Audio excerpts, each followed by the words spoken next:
राजेश और सुमित्रा एक ही कॉलेज में एक साथ एक ही क्लास में पढ़ते थे।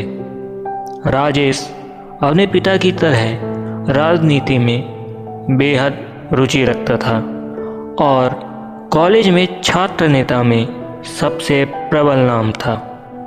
उसके पिता देश के केंद्र सरकार में मंत्रिमंडल के उच्च पद में स्थान रखते थे।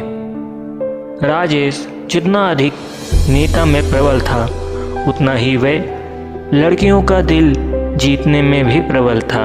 उसकी छवि पूरे कॉलेज में बेहद उत्तीर्ण पद पर रही। वह पढ़ाई के साथ खेल में भी अव्वल आता था। जब भी किसी भी शख्स को कॉलेज में कोई भी मुसीबत का सामना करना पड़ता, उसका हल मात्र राजेश के पास होता। राजेश एक दिलदार नेता था। इसके अलावा वह अन्य पर भी केंद्रित रहा। उस केंद्र का नाम सुमित्रा था। सुमित्रा बला की खूबसूरती थी।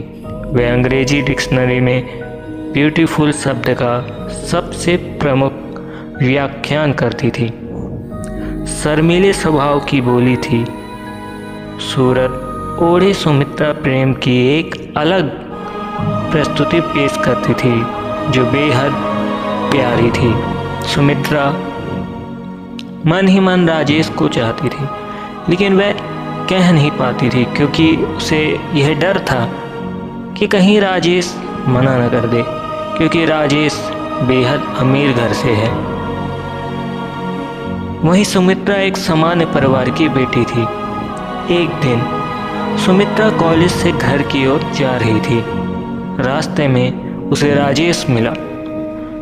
दोनों की नज़रें एक दूसरे को देखने लगी, जैसे कई जन्मों की बात कर रहे हों। फिर कुछ मिनटों के बाद दोनों ने एक दूसरे से नज़र हटाई और नीचे की ओर झुकाई। राजेश बाइक पर अलग दिशा निकल गया, वहीं सुमित्रा अलग दिशा पर निकल गई। दोनों एक दूसरे से काफ़ी दूर हो गए। तभी सुमित्रा को कुछ लोग छेड़ने लगे जो कॉलेज के ही थे। सुमित्रा काफ़ी घबरा गई और वहाँ से तेज़ रफ्तार में दौड़ने लगी। राजेश को अचानक से सुमित्रा के पास कोई काम याद आ गया। वह मुड़ा और अपनी बाइक को तेजी से चलाते हुए सुमित्रा के पास चल दिया, लेकिन वह अचंभित रह गया जब देखा कि सुमित्रा वहां मौजूद नहीं थी। राजेश को वही लड़के दिखे। राजेश को उन्हें देखकर यह आभास हो गया था कि सुमित्रा के साथ कुछ हरकत कर रहे होंगे जरूर। वह वहीं रुका रहा और उन लड़कों से बात करके उन्हें सभी को भेज दिया। कॉलेज के सब लड़के राजेश से डरते थे क्योंकि वह किसी के साथ भी अन्याय नहीं सहन कर सकता था। जैसे ही वह गए, राजेश ने सुमित्रा को ढूंढने की कोशिश करने लगा। वह काफ़ी देर तक नहीं मिली, परंतु जैसे ही वह वापस जा रहा था, तभी उसको कुछ रोने की आवाज़ आने लगी। यह आवाज़ एक गली से आ रही थी। राजेश ने उस गली की तरफ मुड़कर देखा तो सुमित्रा को पाया। सुमित्रा काफ़ी भयभीत थी। राजेश ने उसे अपने बाहों में ले लिया और उसे भरोसा दिलाया कि वह उसे कुछ नहीं होने देगा। समय बीतने लगा और दोनों के प्रेम को अब नए रिश्ते की डोर में बांधने की बात होने लगी। सुमित्रा और राजेश दोनों का विवाह होना नक्की हुआ। सुमित्रा ने बताया वह अनाथ है, उसका कोई नहीं है, वह अकेली रहती है।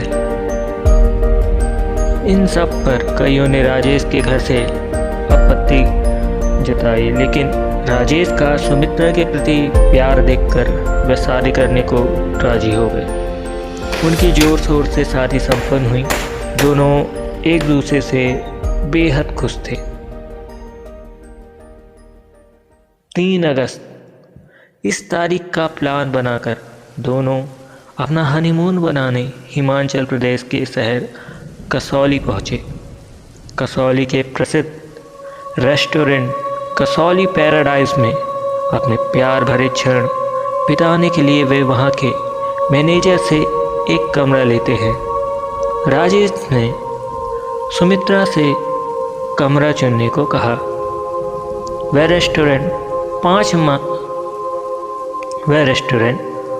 5 मंजिला था। सुमित्रा ने सुझाव दिया कि कमरा 3रे मंजिल पर ही लेंगे। ऐसा उन्होंने इसलिए कहा क्योंकि रेस्टोरेंट के 3रे मंजिल से पहाड़ों का बेहद सुंदर नज़ारा देखने को मिलता है। इसी कारण 3री मंजिल के कमरे महंगे भी होते थे और जल्दी फुल भी हो जाते थे। मैनेजर ने उन्हें 304 नंबर की चाबी दी और वेटर को बुलाया ताकि वहाँ सामान लेकर जा सके। लेकिन सुमित्रा उस मैनेजर से जिद करते हुए कहने लगी कि उसे 308 नंबर की चाबी चाहिए। मैनेजर ने उन्हें मना किया और कहा कि वह कमरा अभी रेनोवेशन होना है। लेकिन सुमित्रा बार बार वही कमरा खुलवाने के लिए बोलती रही। राजेश भी सुमित्रा के प्यार में उसकी जिद को पूरी करने के लिए मैनेजर से गुहार लगाई खुलवाने को। शुरू में तो मैनेजर नहीं माना, अंत में उसे भी मानना पड़ा क्योंकि राजेश ने ज़्यादा धन देने का वादा किया।